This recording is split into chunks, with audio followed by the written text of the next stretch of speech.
to Biden. The Democrats and Biden-Harris tickets fucking ridiculous.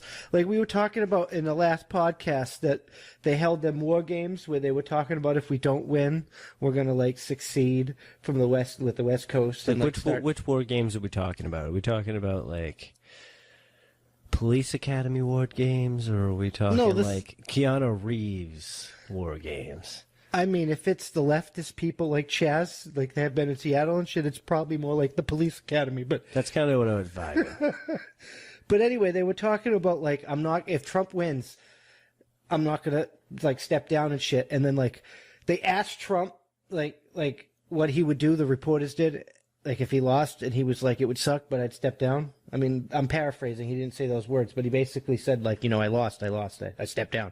Yeah, exactly. Like I'll shake your hand. I fucking hate you.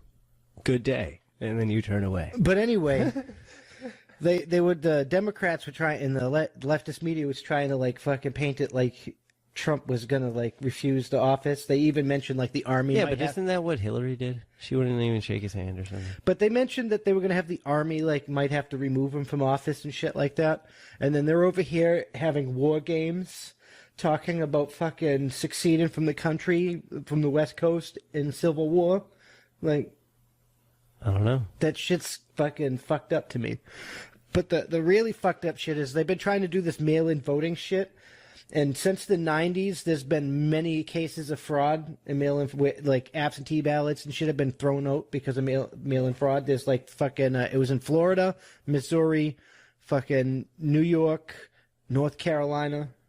And there was recently this year in New Jersey, there was mail-in voter fraud. See, but that's the point. Like, how can we trust? Now, you're telling me, at least as I'm gathering it based off of this here, is all of a sudden the post office, at least one of the CEOs or somebody, right, like executive, decides to endorse the president. Oh no, it's the CEO of. It's the board of directors of the Postal Workers Union. The American Postal Workers Union or something. Yeah, the American Postal Workers Union. And they're endorsing Trump, and they're telling nobody like that, all the other postal workers that are in the union and shit, not to share any of this information or carry any of this information when they're on work because it violates the motherfucking Hatch Act. Like when the Army violated the motherfucking Hatch Act from that other fucking podcast we did a few weeks ago. And this shit's really starting to piss me off because now they want mail-in voting and they want the United States Post Office to handle all the motherfucking votes. But if the United States Post Office, the people that keep them employed in the Postal Worker Union, is talking about fucking we can't not have anything other than fucking Biden, or we're not going to be around yet, they can't objectively be trusted to handle the motherfucking election, and they can't, like, it's bullshit. They can't do it. If they handle the election, it's a conflict of interest, and it might be time to feed the tree of liberty.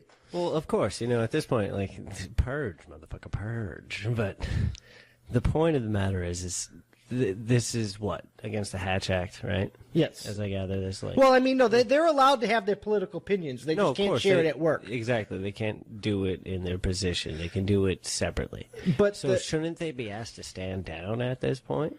Well, I mean, that just makes sense. Like they should be replaced because if they've breached. No, the postal worker hasn't. The office hasn't breached their they can't be trusted to handle the election. Because they're basically saying that if Biden doesn't win... How did they not breach if they can't mix the two? They probably had to sign a disclosure at some point. Well, no, it's their website from the union. The union is not the actual post office. It's just the people that help keep them employed. So it's basically made up of postal workers. No, I understand, but if they verbatimly name themselves in that manner as those representatives of said company... That is a breach of contract. But they're not the actual United States Post Office. Their job is to they can have a political opinion. No, they just can't they can't display it while on the job.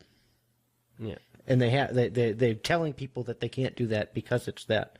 But all I'm saying is like, if the people at the Postal Workers Union are like, it's Biden or I'm fired, I don't have a job, they can't be trusted handling the election. They can't, because they can't be. That's how that's coming off to me. They can't be trusted because they can't be like objective. They can't look at it from the outside. Like when you're handling the election and you're the armed guard You shouldn't care about fucking black, white, yellow, polka dotted, left, right, libertarian, Republican, Democrat bullshit. You are the God. It's an American. These are American votes, and nobody's motherfucking messing with those goddamn votes like it used to be. Yeah. Like I'll fucking shoot you. Stay away from these motherfucking votes. That's it in real life. Like, and that, like, people are fucking gonna starve soon. Like, we're running out of money. Other countries are going back into lockdown. The fucking economies are going down. They're talking about fucking bread riots, maybe. Wow. They're calling this looting fucking reparations. There's all sorts of shit going down, and with all this crap, we really can't trust. Like, this is probably the most important election since, like, for a while. Wow. This is intense then. Yeah, like it's like camping, guys. Like Biden can't be allowed to win, and if the post office has to die for it,